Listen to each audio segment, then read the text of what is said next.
This is Srita here with you all. Welcome you on YouTube platform. आप देख रहे हैं पीपल टीचर विद शरिता। आज हम बात करेंगे जीन पियाजे के कोग्निटिव डेवलपमेंट थ्योरी की, जो सीटेट और एसटेट में सबसे ज्यादा पूछे जाने वाला टॉपिक है। अगर आप टीचिंग एग्जाम्स की तैयारी कर रहे हैं तो वीडियो आपके लिए बहुत ही गेम चेंजर साबित होगा। तो चलिए शुरू करते हैं। लेट्स लर्न पियाजे थ्योरी ऑफ कोग्निटिव डेवलपमेंट, जिसको पियाजे का संज्ञानात्मक विकास भी बोला जाता है। पियाजे कौन थे? पियाजे, जीन पियाजे, जिसका फुल नाम है जीन पियाजे, एक स्विस साइकोलॉजिस्ट थे जिन्होंने बच्चों के कोग्निटिव डेवलपमेंट को समझने में रिवोल्यूशनरी काम किया था। उन्होंने बताया था कि बच्चे छोटे अडल्ट्स नहीं हैं, उनका सोचने का तरीका अलग होता है।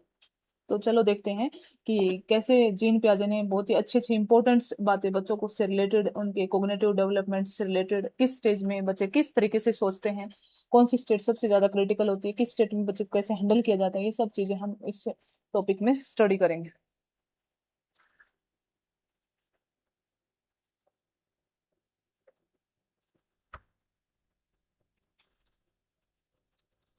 पियाजे theory of पियाजे theory of cognitive development, जिसको हिंदी में पियाजे का संज्ञानात्मक विकास सिद्धांत बोला जाता है। साफ साफ दिखाया देखो, जीन जीन पियाजे, a Swiss psychologist, explained how children activity construct knowledge through interactions and experience. He proposed that cognitive development occurs in stages, each with unique ways of thinking.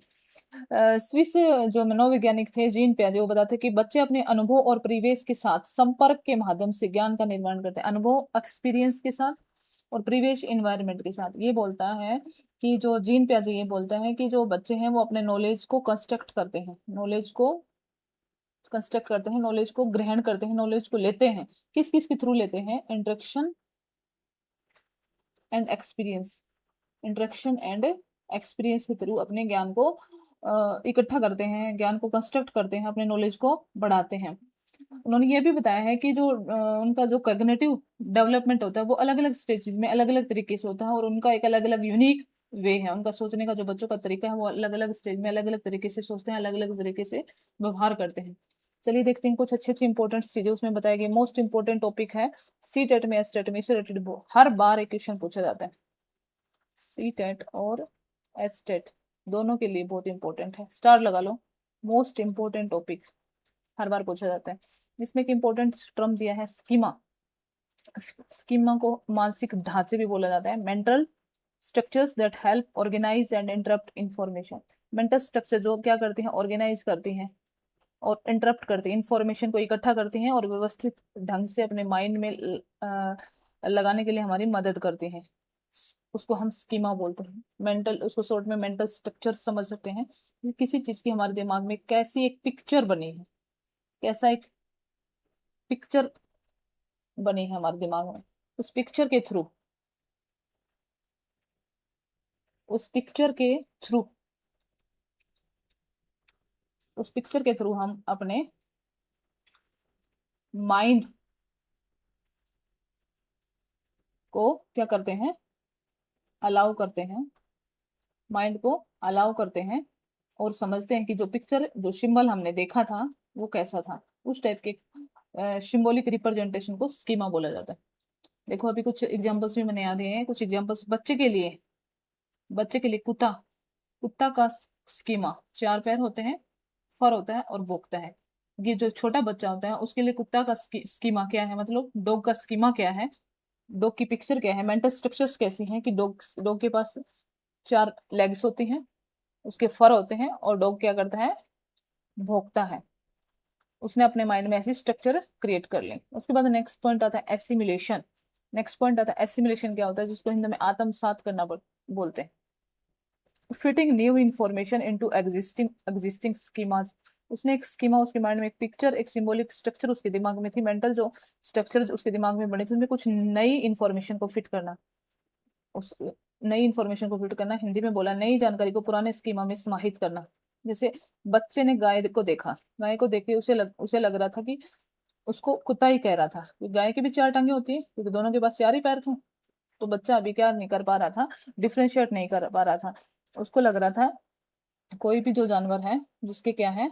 चार पैर है, क्या है? कोई भी जानवर है जिसके 4 पैर हैं वो सारे के सारे किस में आते हैं, वो सारे के सारे उनको डॉग ही बोल सकते हैं।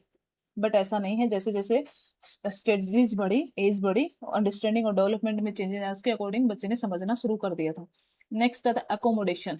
फर्स्ट पॉइंट था स्कीमा, क्या था, मेंटल स्ट्रक्चर्स दैट क्या कर रहा था, help organize and interpret, information को इकट्ठा कर रहा था, ऑर्गेनाइज कर रहा था एक जगह पे, समझने की कोशिश कर रहा था। उसके बाद एसिमुलेशन, नई इंफॉर्मेशन इनटू एग्जिस्ट, जो स्कीमा एग्जिस्ट कर रहा था दिमाग में, उसने जैसे मेंटल स्ट्रक्चर बनाया तो उसके साथ कुछ नई इंफॉर्मेशन और ऐड कर ली उसने।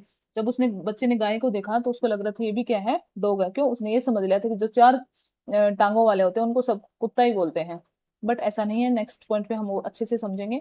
अकोमोडेशन क्या होता है, समायोजन। अकोमोडेशन किसको बोलते हैं, समायोजन। चेंजिंग एग्जिस्टिंग स्कीमाज और creating new ones way new information doesn't fit. अब क्या कर रहा था कि जो स्कीमा एग्जिस्ट कर रहा था स्टार्टिंग में, उसमें कुछ नई इंफॉर्मेशन ऐड होने के बाद उसने सोचा कि अगर हम पुराने स्कीमा में नई इंफॉर्मेशन अभी क्या नहीं हो रही, फिट नहीं होती, तो नया स्कीमा को बदलना पड़ेगा। नया स्कीमा है उसको क्या करना पड़ेगा, चेंज करना पड़ेगा। नया स्कीमा को दूसरे तरीके से हमें समझना पड़ेगा। क्या बोल रहा है, चेंजिंग एग्जिस्टिंग स्कीमाज और creating new ones way new information does not fit. जब नई जानकारी पुराने स्कीमा में फिट नहीं होती है तो नया स्कीमा पुराना बनाना या फिर पुराने को बदलना पड़ेगा।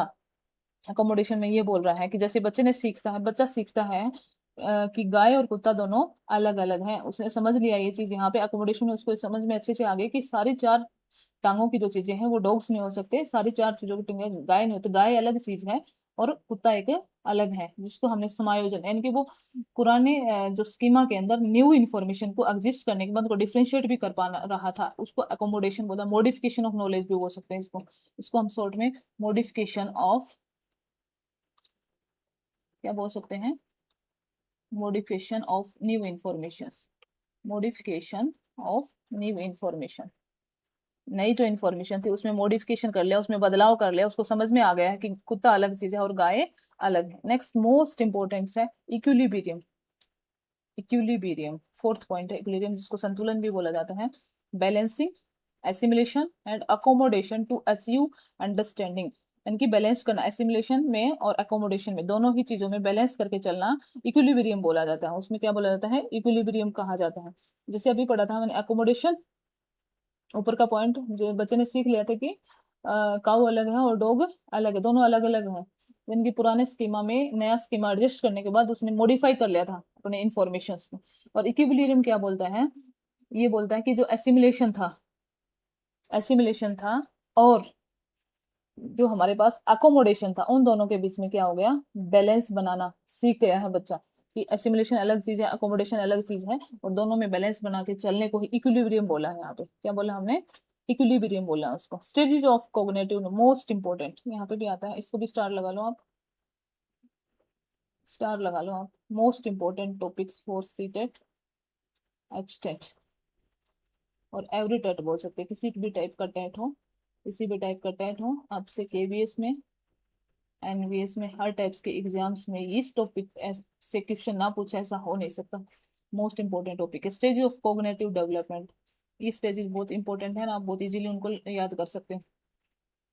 फर्स्ट स्टेज को बोलते हैं सेंसोरी मोटर स्टेज, बर्थ से 2 ईयर, इसको 0 से 2 साल के बीच की स्टेज को सेंसोरी मोटर स्टेज बोलते हैं। हिंदी में स्वेदी गतिज चरण, जन्म से 2 साल तक बोला जाता है। बहुत ही इंटरेस्टिंग फिनोमेना है, learning through senses and actions. बच्चा अपने सेंस से सीखता है, एक्शंस से, अपनी एक्शंस क्रियाएं कर करके सीखता है। जैसे बच्चा, छोटा बच्चा रहता है, मुंह में उंगली डालता है, इधर उधर देखते हैं, आंखों घुमाता है, ऊपर एक ही डायरेक्शन में बच्चा हमेशा देखता रहेगा, फैन की तरफ देखने लग गया तो फैन को ही देखता रहेगा। कॉन्टिन्यूसली सराउंडिंग से, इन्वायरमेंट से सीखता रहता है, घर में फैमिली की लोगों की आवाजें सुनता रहता है, चुपचाप अपनी एक्शंस और रिएक्शंस कुछ करता नहीं है। सिर्फ बच्चा जब छोटा रहता है अपने सेंसेस से, अपने चारों सेंसेस को पूरा सेंसिटिव करके रखता है, उसके थ्रू सीखता है, उसको सेंसरी मोटर स्टेज बोलते हैं। कुछ उसके की फीचर्स हैं, कौन कौन सी स्टेजेस बच्चा सीख लेते हैं सेंसिटिव। ऑब्जेक्ट परमानेंस सीख लेते हैं, ऑब्जेक्ट परमानेंस, जैसे वस्तु स्थायित्व तो बोलते हैं उसको, वस्तु दिखाई ना देने पर भी उस अस्तित्व को समझना। हम छोटे बच्चों को पहले बोल देते थे कि आपका जो टॉय चिड़िया ले गई, आपका ये टॉय कोको ले गई, ये सब चीजें, लेकिन बच्चे को पता रहता है कि ये जो टॉय था वो इधर ही है, कहीं मम्मी ने इधर आगे पीछे कहीं छुपा लिया है। उसको ऑब्जेक्ट परमानेंस की स्टेज बोला जाता है। सेकंड आता है गोल डायरेक्टेड बिहेवियर, किसी भी उद्देश्य को प्राप्त करने के लिए कार्य करना। बच्चा क्या करता है, रोता है, अपने मनमाने चीजों को लेने के लिए मनमाने व्यवहार करता है, तो उसको गोल डायरेक्टर व्यवहार भी बोला जाता है। उद्देश्य को प्राप्त करने के लिए वो सब ऐसा करता है। जैसे यहाँ पे भी कुछ एग्जाम्पल थे, बच्चा खिलौना छिपाने पर भी उसे ढूंढता है। उसको पता है कि टॉय यहीं कहीं भी है, मम्मी ने पागल बना दिया है, टॉय को कहीं छुपा दिया है, तो इसको ऑब्जेक्ट परमानेंस स्टेज बोला जाता है। कौन सी स्टेज बोला जाता है? Object permanence stage. यहाँ पे मैं एक ट्रिक भी बताऊंगी आपको याद करने के लिए। यहाँ पे लिख के रख देती हूँ फर्स्ट, इसको कैसे याद किया जा सकता है। तो फर्स्ट जो स्टेज थी उसको मैंने एस बोल दिया है, और सेकंड जो स्टेज है उसको एसपी बोल दिया है, जिसको प्री ऑपरेशनल स्टेज बोला जाता है। इसको ट्रिक को भी साथ साथ कंप्लीट करेंगे हम। प्री ऑपरेशनल स्टेज, नाम से पता लग रहा है, प्री ऑपरेशनल स्टेज पूर्व संक्रियात्मक अवस्था, जिसका एज है वो 2 से 7 साल तक, 2 से 7 ईयर। इसमें कुछ use of symbols and initiative thinking use कर देंगे। इसमें देखो सिंबल्स को प्रतीक बोला है, प्रतीकों का उपयोग करेंगे, और जो ये जो इंट्यूटिव थिंकिंग है, सहज ज्ञान पर आधारित है, इसका उपयोग करना हम देखेंगे। कौन कौन सी इसमें की फीचर्स हैं प्री ऑपरेशन स्टेज में? ईगो सेंट्रिज्म, बच्चा क्या करता है, अहम केंद्रिता दिखाते हैं, दूसरों के दृष्टिकोण को नहीं समझ पाना। अहम केंद्रिता, बच्चा सिर्फ अपने आप के अंदर, अपने ही विचारों के अंदर खोया रहता है, दूसरों के पर्सपेक्टिव को अभी नहीं समझना शुरू करता है। एनिमिज्म, एनिमिज्म निर्जीव वस्तु को जीवित मान लेना। उसको देखते हैं कि जो बच्चों को, छोटे बच्चे दिखाते हैं कि चंदा मामा है, वो सोचता है कि चंदा मामा सच में ही है। यहाँ पे क्या है, छोटे बच्चों को दिखाते हैं कि चंदा मामा बोलते हैं, क्या बोलते हैं, दिखाते हैं ऊपर छत की साइड देखो, ऊपर आसमान में देखो चंदा मामा है, तो बच्चे चंदा को, मामा को, और इनको क्या बोलते हैं, जीवित मान लें कि सच में वो एग्जिस्ट करते हैं। बट एक्चुअल में वैसा नहीं होता है। जो चीजें नहीं होती हैं एक्चुअल में, तो भी उनको बच्चे क्या मान लेते हैं, सजीव मान लेते हैं। उसको एनिमिज्म बोला जाता है। नेक्स्ट आता है सेंट्रेशन, केंद्रण, किसी भी स्थिति में एक ही पहलू पर ध्यान देना। अपने आप में रहते हैं, एक ही पॉइंट के ऊपर वो अलग अलग मल्टी डायमेंशनल पॉइंट्स पे अलग अलग डायरेक्शन में नहीं सोच पाते, अलग अलग डायरेक्शन में क्या नहीं कर पाते हैं, अलग अलग डायरेक्शन में नहीं सोच पाते हैं, एक ही पॉइंट के ऊपर सोचते हैं। उनका माइंड अभी इतना डेवलप नहीं हुआ है, उसको सेंट्रेशन बोला जाता है। लैक ऑफ कंजर्वेशन भी इसी से रिलेट करता है। संरक्षण के आकार बदलने पर भी मात्रा को अलग समझना। अब ये एग्जांपल तो आप लोग भी समझ सकते हो, मैथमेटिक्स के स्टूडेंट भी, और हर कोई स्टूडेंट इसको समझ सकता है। जैसे छोटे बच्चे को लगता है कि एक ये गिलास है, ये छोटा गिलास है, और एक बड़ा गिलास है, और दोनों में पानी बराबर है, दोनों में पानी की जो अमाउंट है वो इक्वल है, पानी की अमाउंट इक्वल ले ली है, दोनों में पानी की अमाउंट क्या ले ली, इक्वल ले ली। इसमें भी पानी की अमाउंट क्या ले ली है, इक्वल ले ली है। दोनों में पानी की अमाउंट क्या ले ली है, इक्वल। लेकिन फिर भी बच्चा क्या करता है, बड़े गिलास को, जो बिग गिलास है उसको लेने की कोशिश करता है, बिग जो गिलास है उसको लेने की कोशिश करता है, इसको लेने की कोशिश करता है, उसको लगता है कि इसमें ज्यादा पानी है। उसको क्यों, क्या समझ में नहीं आ रहा, अभी उसको कंजर्वेशन का कॉन्सेप्ट समझ नहीं आ रहा है, जबकि दोनों ही बीकर्स में और ग्लासेस में पानी है वो इक्वल है। अब ये देखो एनिमिज्म का एग्जांपल, यहाँ पे देख, बच्चा सोचता है कि सूरज उसके साथ है, चलता है, जैसे मैंने चंदा मामा का एग्जांपल दिया था, सूरज चलता है, उसके साथ रहता है, सूरज चलता है। ये सब चीजें एनिमिज्म के एग्जांपल्स में आती है, किसमें आती हैं, एनिमिज्म। तुम्हारे ट्रिक का सेकंड पॉइंट था एसपी, और अभी थर्ड पॉइंट पे जाएंगे हम, जिसमें कंक्रीट ऑपरेशनल स्टेज पढ़ेंगे, एसपीएफ। थर्ड जो पॉइंट है मैं यहाँ पे लिख लेती हूँ, कैसे हम याद कर सकते हैं। Third point SPF, sensory motor stage.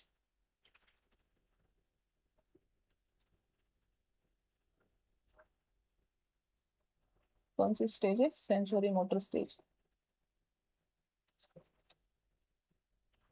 कौन सी स्टेज बोला है मैंने यहाँ पे, इसको एस को बोला है मैंने, एस को बोल दिया है।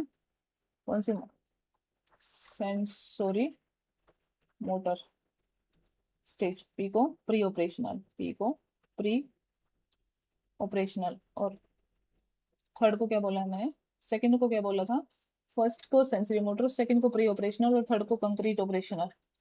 थर्ड को क्या बोल दिया है, एस पी एफ। एफ में ये बोला था, एस पी एफ नहीं आएगा, सी आएगा, कंक्रीट ऑपरेशनल। सी को बोल दिया कंक्रीट ऑपरेशन, कंक्रीट ऑपरेशनल, और लास्ट को SPC ऑफ फॉर्मल ऑपरेशन, क्या बोल सकते हैं, फॉर्मल ऑपरेशन। ये चारों के चारों शॉर्ट ट्रिक से भी याद कर सकते हो आप, इसमें इससे याद कर सकते हो, शॉर्ट ट्रिक से भी याद कर सकते हो। कुछ भी याद नहीं तो SPCF लिख सकते हो, SPCF याद करोगे। S से सेंसरी मोटर, P से प्री ऑपरेशन, C से कंक्रीट और F से फॉर्मल ऑपरेशन। शॉर्ट में लिखा है, शॉर्ट में ऑपरेशनल लिखा है, इसको OP लिख लो और इसको भी OP लिख सकते हो।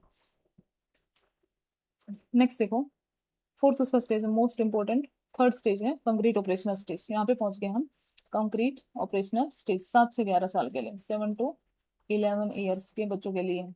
इसमें बच्चा क्या कर शुरू कर देता है, लॉजिकल थिंकिंग शुरू कर देता है अबाउट कंक्रीट ऑब्जेक्ट्स, ठोस वस्तु के बारे में तार्किक रूप से सोचना शुरू कर देता है। नेक्स्ट देखते हैं, उसके कुछ पिक्चर दिखाए गए हैं। कंजर्वेशन की जो संरक्षण की जो मात्रा है उसको समझ में आ जाता है। आप भले ही आकार बदल दो आप, लेकिन उसको समझ में आ जाएगा कि इसमें अभी जो मैं आपको प्री ऑपरेशन में एग्जांपल दिया था, 2 बिकर्स के 2 ग्लासेस की जो एग्जांपल मैंने आपको दिया था, आप साइज बदल दो, छोटे बड़े ले लो, पानी की जो अमाउंट है, पानी की जो अमाउंट है उसको बदल दो या इक्वल रख लो, उसको समझ में आएगा किसमें कम पानी है और किसमें ज्यादा। उसको ये क्या समझ में आने लगता है, यहाँ पे कंजर्वेशन, उसको कंजर्वेशन क्या आ जाता है, समझ आ जाता है, उसको कंजर्वेशन समझ आने लगता है, अच्छे से आने लगता है। कौन सी स्टेज पे, कौन सी स्टेज पे कंजर्वेशन समझ आने लगता है उसको, थर्ड कंक्रीट ऑपरेशन पे। इसको ट्रिक से C भी याद रख सकते हो, कंक्रीट में क्या समझ आता है उसको, कंक्रीट में C समझ में आने लगता है, कंक्रीट मीन्स कंजर्वेशन, उसको R भी समझ में आने लगता है, रिवर्सिबिलिटी, कार्यों को उल्टा करने की समझ। आप उसके कॉन्सेप्ट को बदल देते हैं, रिवर्सिबिलिटी प्रिंसिपल बोलते हैं उसको।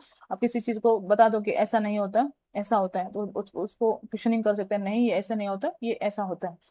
उसको रिवर्सिबिलिटी प्रिंसिपल भी समझ में आने लगता है। क्लासिकल वस्तुओं का समान गुणों के आधार पर समूहित करना, वर्गीकरण, वो डिवाइड कर सकते हैं वस्तु को, अलग अलग एक ग्रुप में डिवाइड करना, उसको अलग अलग ग्रुपिज्म बनाना सीख जाता है। क्या बनाना सीख जाता है, ग्रुप, ग्रुप बनाना सीख जाता है। कौन सी चीज कैसी है, कौन सी चीज खराब है, कौन सी अच्छी है, उसके अकॉर्डिंग वो क्या बना लेता है, क्लासिफिकेशन करना सीख जाता है। और फोर्थ पॉइंट है यहाँ पे श्रीएसन, चीजों को क्या लगा लेना शुरू कर देता है, क्रम में लगाना शुरू कर देता है। जैसे कि एग्जाम्पल भी दिखाया, 5 + 3 8 होता है, तो 8 - 3 5 है। 5 5 और 3 8 बोला उसने, 8 में से 3 घटाएंगे तो 5 होगा। रिवर्स भी करना सीख लिया है और उसको क्रम से लगाना भी सीख लेता है। तो ये सारे के सारे जो पॉइंट्स होते हैं किसके अंदर आते हैं, कंक्रीट ऑपरेशन स्टेज में। कंक्रीट ऑपरेशन स्टेज की भी एक ट्रिक याद कर सकते हो आप, CCRS ऐसे भी याद कर सकते हो इसको। इसकी ट्रिक में आप ऐसे याद कर सकते हो, CCCRS।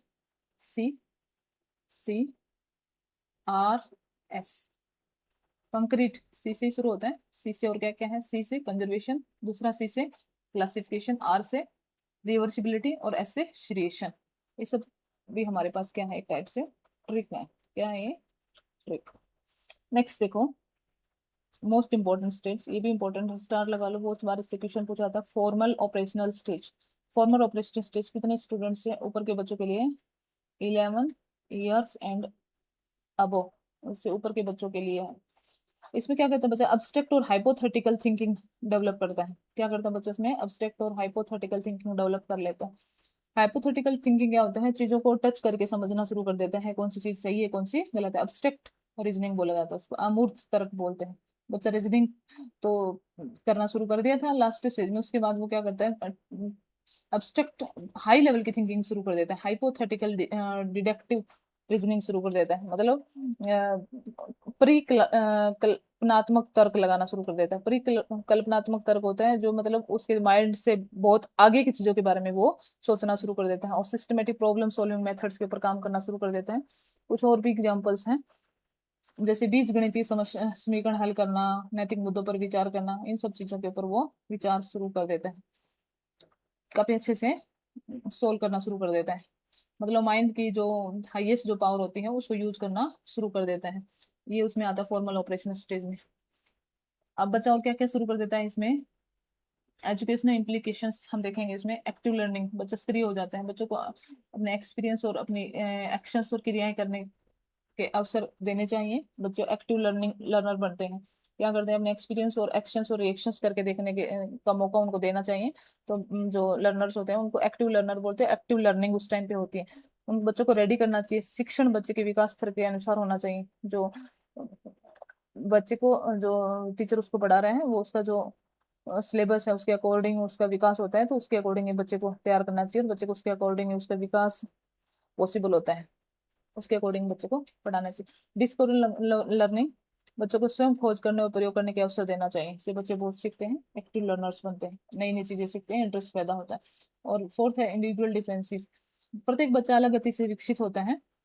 हर बच्चे की अपनी अलग अलग स्पीड होती है। हर बच्चे की क्या होती है पे स्पीड है वो क्या होती है, डिफरेंट होती है। स्पीड क्या होती है, डिफरेंट होती है। लर्निंग की जो स्पीड होती है वो डिफरेंट, और लर्निंग जो स्पीड होती है वो क्या होती है, डिफरेंट होती है। सोशल इंटरेक्शंस, सामाजिक संपर्क, साथियों के साथ बातचीत, कैसे इंटरेक्शन करता है, कैसे बातचीत करता है अपने दोस्तों के साथ, कैसे तर्क वितर्क करता है, और कैसे उसकी जो थिंकिंग है वो डेवलप होती है। थिंकिंग डेवलप करने के लिए, थिंकिंग को क्या करने के लिए, डेवलप करने के लिए बच्चे को सोशल होना बहुत जरूरी है। सोशल होना क्या है, सोशल होना बहुत जरूरी है। नेक्स्ट है क्रिटिसिज्म, कुछ आलोचनाएं दी हैं। बच्चों की क्षमता को कम आंका गया है, सांस्कृतिक सामाजिक प्रभावों की उपेक्षा की गई है, विकास को बहुत कठोर चरणों में बांटा। कुछ क्रिटिसिज्म उसमें बताए गए हैं। अब देखते हैं हम कंपेरिजन वाइगोत्सी। कुछ वाइगोत्सी का कॉन्सेप्ट मैं आपको अलग से पढ़ाऊंगी, लेकिन इसमें कुछ पॉइंट्स मैंने आपको दिए हैं कैसे वाइगोत्सी ने अपने इससे प्याजे से विचार कुछ डिफरेंट थे। जैसे प्याजे ने क्या किया था, प्याजे ने पर्सनल डिस्कवरी पर ज्यादा ध्यान दिया था। नेचर ऑफ लर्निंग उसने सिखाया था। नेचर ऑफ लर्निंग अधिगम का स्वरूप कैसा था, प्याजे का व्यक्तिगत खोज थी और उसकी सोशल कनेक्शंस थे। सामाजिक संपर्क के ऊपर ज्यादा बातें करता था। इसकी रोल ऑफ लैंग्वेज थी वो प्याजे की सेकेंडरी थी। उसने बताया था कि जो लैंग्वेज है वो क्या है, द्वितीयक है। लेकिन वाइगोत्स्की कहता है कि लैंग्वेज है वो फर्स्ट है। उसकी उसकी तरफ से लैंग्वेज को उसने फर्स्ट बोला था कि पहले भाषा आती है उसके बाद विचार आते हैं। और जो ये बोलता है वाइगोत्स्की बोलता है पहले भाषा आती है, और प्याजे बोलता है कि पहले विचार आते हैं, भाषा सेकंड पॉइंट पे आती है। कुछ स्टेजेस होते हैं इसके प्याजे के, अपने जो स्टेजेस है वो फिक्स्ड है, और इसके क्या है, कंटिन्यूअस है, चेंज होते रहते हैं। टीचर्स का रोल क्या है इसमें, जो प्याजे बोलता है जो टीचर है वो फैसिलेटर है। क्या है, फैसिलेटर है, सुविधा दाता है। लेकिन इसमें बोलता है कि जो जो वाइगोत्स्की बोलता है कि इसमें क्या, टीचर क्या है, एक मार्गदर्शक है, गाइडेड का काम करता है। किसका काम करता है, टीचर यहाँ पे गाइडेड का काम करता है। इसका कॉन्सेप्ट मैं अच्छे से बताऊंगी आपको। वाइगोत्स्की का कॉन्सेप्ट एक अलग नेक्स्ट वीडियो में पूरा कॉन्सेप्ट अच्छे से बताऊंगी। ये जो प्याजे है किस पे फोकस करता है, संज्ञानात्मक संरचना पे काम करता है, बात करता है। कोग्निटिव डेवलपमेंट, जो कोग्निटिव डेवलपमेंट है उस पे बात करता है। कोग्निटिव डेवलपमेंट बात करता है, और ये किस पे बात करता है, सोशल कल्चरल संदर्भ में बात करता है। सोशल कल्चरल कॉन्टेक्स्ट, कॉन्टेक्स्ट में आपसे बातें करेंगे। अब कुछ इंपॉर्टेंस है कि प्याजे क्या है, कि प्याजे एक कैसे साइंटिस्ट है, एक संज्ञानात्मक निर्माण, कोग्निटिव कॉन्ट्राविस्ट बोलते हैं, कॉन्ट्राविस्ट बोलते हैं उसको। नेक्स्ट विकास चार चरणों में होते हैं, उसकी चारों स्टेज दिखाई है। Sensory motor stage, pre operational stage, concrete operational stage, और लास्ट है formal operational stage. Third point है एसिमिलेशन, समायोजन, अकोमोडेशन और संतुलन के ऊपर भी अच्छे से बातें बताई उसने। एसिमिलेशन क्या होता है, स्कीमा क्या होता है, अकोमोडेशन क्या होता है, रेगुलेटिव, चारों का आपस में कनेक्शंस भी समझाया। नेक्स्ट आता है शिक्षा में सक्रिय भागीदारी, खोज, आधारिक अधिगम और ठोस से मूर्त और प्रशिक्षण बल पर से पूछो। टीचिंग मेथड्स किसके ऊपर, टीचिंग जो मेथड्स किस किस के ऊपर उसने बताया, सक्रिय भागीदारी, डिस्कवरी लर्निंग के ऊपर, और ठोस से मूर्त की ओर, इन शिक्षण बल के ऊपर ध्यान दिया। ये सारे के सारे मोस्ट इंपोर्टेंट कॉन्सेप्ट हैं। स्टेट और सीटेट में बहुत इंपॉर्टेंट टॉपिक है, पूछे जाते हैं बच्चों से। प्याजे ट्रिक से भी पूछ सकते हो, और कुछ इंपॉर्टेंट पॉइंट्स करके भी आप यहाँ से याद कर सकते हो। कुछ ब्रीफ में इंपॉर्टेंट पॉइंट्स हैं। पूरी थ्योरी का जो कंक्लूजन है वो यहाँ पे है। प्याजे कैसे थे, प्याजे कोग्निटिव कॉन्ट्राविस्ट कंस्ट्रक्टिविस्ट थे, जिसको संज्ञानात्मक निर्माणवादी बोला जाता है। ऑब्जेक्ट परमानेंस पे उन्होंने काम किया था। सेंसरी ऑब्जेक्ट परमानेंस कौन सी स्टेज में आता है, सेंसरी मोटर स्टेज में, ईगो सेंट्रिज्म, एनिज्म, ये सब किस में आते हैं, प्री ऑपरेशन स्टेज में आते हैं, कंजर्वेशन रिवर्सिबिलिटी कौन सी स्टेज में आते हैं, कंक्रीट ऑपरेशनल, जिसको मैंने ट्रिक से भी आपको बताया था कि कंक्रीट भी किससे शुरू होता है, कंक्रीट भी सी से शुरू होता है, और इसकी ट्रिक में हम क्या क्या सी आर और क्या बताया था मैंने, सीरिएशन, आर एस, सी से कंजर्वेशन, सी से क्लासिफिकेशन, आर से रिवर्सिबिलिटी और एस से सीरिएशन। ये सब पॉइंट्स में हम ट्रिक्स से भी याद रख सकते हैं, आसान हो जाता है।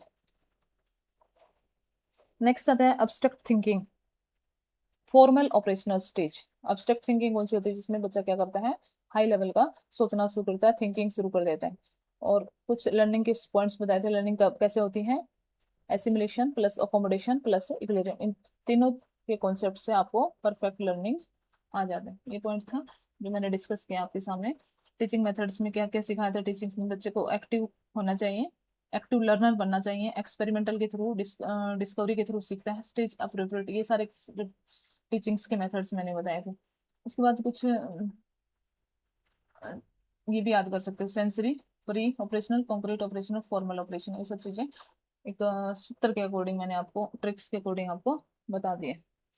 ठीक है, चलिए आज का जो कॉन्सेप्ट है, टॉपिक है, वो यहाँ पे खत्म होता है, जिसमें हमने किस किस टॉपिक पर डिस्कस किया था, ध्यान से देखेंगे। प्याजे थ्योरी ऑफ कोग्निटिव डेवलपमेंट, प्याजे का संज्ञानात्मक विकास, बहुत अच्छे से हमने सारे कॉन्सेप्ट डिस्कस किए हैं, किस टाइप के, कैसे स्विस साइकोलॉजिस्ट थे, कैसे बच्चों को एक्टिवली कंस्ट्रक्ट किया, नॉलेज को इंट्रैक्शंस एक्सपीरियंस से जोड़ा, और कैसे स्टेजेस को एक्सप्लेन किया, बहुत ही अच्छे से हमने इसको टॉपिक को, पॉइंट्स को डिस्कस किया है। स्कीमा को अच्छे से डिस्कस, स्कीमा क्या होता है, एसिमुलेशन क्या होता है, एकोमोडेशन क्या होता है, एक्विलिब्रियम क्या होता है, अच्छे तरीके से हमने उसको सीखा है। अगर आपको ये वीडियो अच्छी लग रही है, फाउंडेशनल कोर्स आप सीडीपी का फ्री ऑफ कॉस्ट है, आपको यूट्यूब के चैनल पे इस सीरीज को ज्वाइन कर सकते हो। जिस भी स्टूडेंट को कोई भी डाउट है तो आप मैसेज या व्हाट्सएप नंबर में आपको उस यूट्यूब चैनल पे देने वाले हूँ, आप मुझे व्हाट्सएप ग्रुप में भी जोड़ सकते हैं, इजीली आप इस कॉन्सेप्ट को क्लियर कर सकते हैं। People teacher with Sarita channel को सब्सक्राइब और लाइक कीजिए, कमेंट कीजिए, अगर आपको कंटेंट पसंद आ रहा है तो आप कमेंट भी कर सकते हैं, बता सकते हैं, आपका मोटिवेशन हमें नेक्स्ट वीडियो बनाने के लिए मोटिवेट करेंगे। Thanks, thanks to all.